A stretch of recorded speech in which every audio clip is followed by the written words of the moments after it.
Aortic stenosis is a narrowing of the aortic valve in the heart. The aortic valve is the valve that separates the main pumping chamber, the left ventricle in the heart, from the body. So it's an important matter to have that valve narrowed or stenosed. Calcific aortic stenosis is common.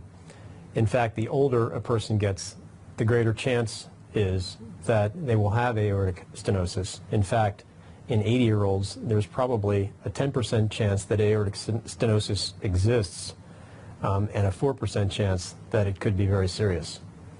2% of the population, furthermore, has a bicuspid instead of a tricuspid aortic valve. And in those people, there is a risk of aortic stenosis that is much higher than the general population. Aortic stenosis is underdiagnosed most likely because people have a way of denying symptoms. And it's a slowly progressive disease. So that means that someone used to walk to their mailbox at the end of the driveway, which could be 200 feet.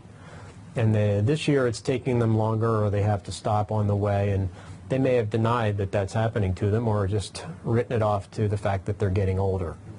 So the symptoms can be subtle. On top of that, when the patients visit their physician, the physician's trying to look at them from head to toe and think about things like cancer and heart disease all at once.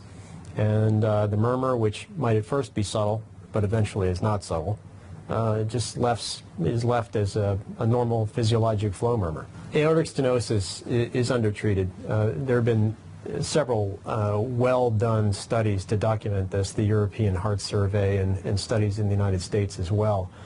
And it may be for good reason. A patient who's 86 walks into their primary physician's office and they're elderly and frail, and he or she may hear a murmur, or obtain an echocardiogram, which is an ultrasound that looks at the heart and can diagnose aortic stenosis.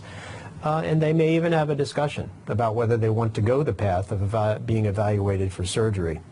And if the patient's old and frail enough and has enough medical conditions, the decision may be that they're too frail or too elderly to go through surgery successfully.